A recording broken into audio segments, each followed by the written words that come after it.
મંત્રી સાહેબો તમે બેઠા છો, સાંસદ સાહેબ પણ છે. સાહેબ, આટલો મોટો મારા વિસ્તારમાં કાર્યક્રમ છે. કલેક્ટર સાહેબ, પ્રાંત સાહેબ અને પ્રાયોજનાજી, શર્માજી, હું અહીંનો ધારાસભ્ય છું ભાઈ. મને કેમ કોઈ ફોન બી નહીં કર્યો, પત્રિકા નહીં, જાણ નહીં? ખુલાસો કરો. હું ધારાસભ્ય છું ભાઈ. આ મારું અપમાન નથી, મારી જનતાનું અપમાન છે. આ મારું અપમાન નથી. મને કોઈ કાર્યક્રમનો મોહતાજ નથી. મને પત્રિકામાં નામ આવે, મારી તકતીમાં નામ આવે તો જ ચૈતર વસાવા આવે એવું નથી. ચૈતર વસાવા નામ માટે હું નથી આવતો. મારા જનતાને મારા સરપંચે કીધું કે આટલો મોટો કાર્યક્રમ છે શિક્ષણનો, સાહેબ તમારે આવવું પડશે, એટલે મેં આવ્યો છું. અને કલેક્ટર સાહેબ, તમારી જવાબદારી છે, તમે વહીવટ છો, તમે મને ફોન કરીને જણાવો ને કાર્યક્રમ છે. મંત્રી સાહેબ ગાંધીનગરથી આવે છે, કઈ તકલીફ છે અમારાથી તમને? પ્રાયોજનાજી, શર્માજી, તકલીફ है आपको? તો કેમ ભાઈ તમે અમને જાણ નથી કરતા? કેમ આમંત્રણ નથી આપતા? તમારું વહીવટી તંત્ર હું ધંધા કરે છે ને બધું ખબર છે. હમણાં મોદી સાહેબ આવ્યા હતા, ખર્ચો થાય ભાઈ, 8-10 કરોડ રૂપિયાનો ખર્ચો થાય. તમે દેવ મોગરામાં ડેકોરેશન માટે કલેક્ટર સાહેબ 16 કરોડ રૂપિયાનો અમારા આદિજાતિ બજેટમાં ખર્ચો પાડ્યો છે. તમે ત્યાં મોદી સાહેબના મંડપના સ્ટેજ માટે 15 કરોડના ખર્ચા કર્યા છે. ટોયલેટ, મોબાઈલ ટોયલેટ માટે 2,40,000નો 2 કરોડ ને 40 લાખના તમે ખર્ચા પાડ્યા છે. નાસ્તા માટે 2 કરોડ ખર્ચા પાડ્યા છે. તમે ડોમ માટે 2 કરોડ ખર્ચા પાડ્યા, ચા માટે 2 કરોડ ખર્ચા પાડ્યા, બસ માટે 2 કરોડ ને 71 લાખ રૂપિયાનો ખર્ચો પાડ્યો. કેમ? અમે સવાલ પૂછીએ એટલે તમને નડીએ છે? તમારા મનમાં ધુમાડો હોય તો કાઢી નાખજો ભાઈ. બરાબર છે. આ જનતાના ટેક્સના પગારે આપણે બધા છે. આ જનતાના ટેક્સનો પગાર મને પણ મળે છે, તમને પણ. કલેક્ટરથી તલાટીથી લઈને કલેક્ટર સુધીના બધા તમે નોકર છો, અમે બધા સેવક છે. આ લોકોએ જે પણ કે અમે પ્રતિનિધિ છે, અમને અધિકારો આપ્યા છે.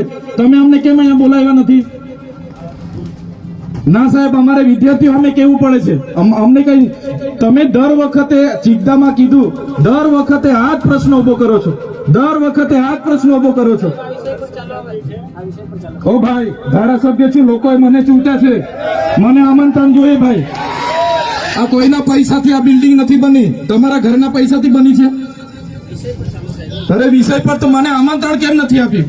મને જાણ કોઈ એક ફોન કેમ નથી કર્યો? કેમ ભાઈ? અમે ધારાસભ્ય ચૂંટાયેલા છે, લોકોએ અમને અધિકાર આપ્યા છે. અમારો અવાજ તમે દબાવવાની વાત કરો છો.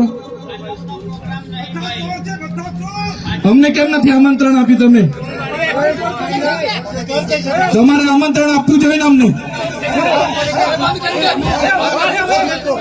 ઓ ભાઈ, બંધ કરી દે વાળો, મારા અધિકાર છે ભાઈ. તમે બંધ કરી દે એટલે આમંત્રણ કેમ નથી? બંધ કરી દે એટલે બંધ કરી દો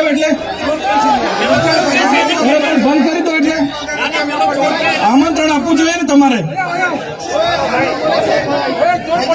અમને તમે આમંત્રણ કેમ નથી આપ્યું ભાઈ? અમે ચૂંટાયેલા ધારાસભ્ય છે, અમને એક ફોન કોઈનો આવ્યો નથી. કલેક્ટર સાહેબની જવાબદારી છે. આ કોઈના કમલમના પૈસાથી બિલ્ડિંગ નથી બની ભાઈ. કોઈ તો પછી પણ સાહેબ, અમે તમારી રિસ્પેક્ટ કરીએ છીએ. દરેક સરકારના કાર્યક્રમમાં હું હાજર છું.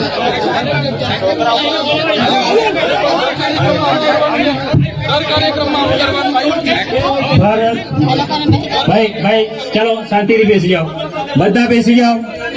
ભાઈ બધા બેસી જાઓ, બધા બેસી જાઓ. ચલો શાંતિથી બેસી જાઓ ભાઈ, આગળ નહીં, બેસી જાઓ શાંતિથી. ભાઈ ભાઈ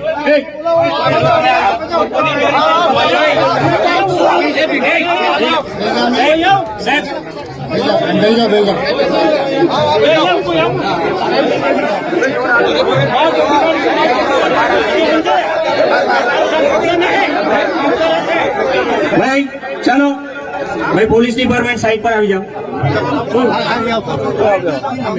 આ સાઈડ મારી સાઈડ કોને કીધું?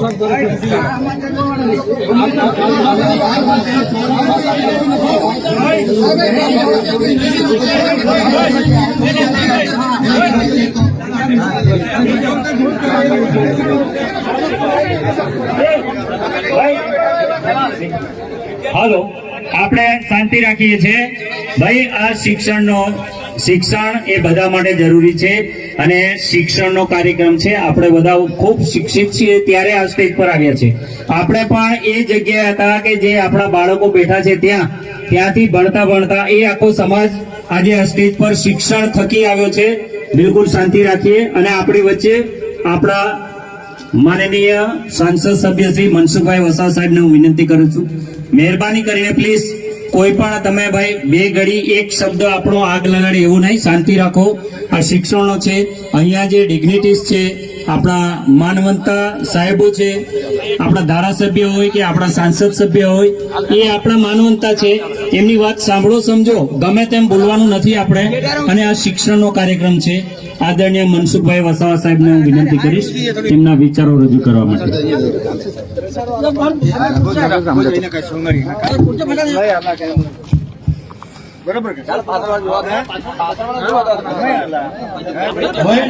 સાંભળો તો શાંતિથી ઉઠીને જતા રહો. ભાઈ બંધ કર, તું બંધ કર, ઉઠ, નીકળી જા. સાંભળો, શાંતિથી સાંભળો. અમે સાંભળ્યા કે નહીં સાંભળ્યા? ધારાસભ્યને સાંભળ્યા કે નહીં સાંભળી હતી? ચાલ બે શાંતિથી, તું ઉઠી નીકળી જાવ, નહીં ગમતું હોય તો.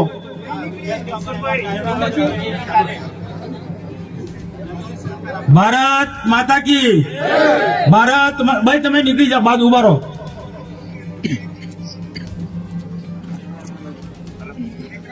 ભારત માતા કી વંદે વંદે. દેમોંગરા માતા કી દેમોંગરા માતા કી જય જય સીતારામ. આજે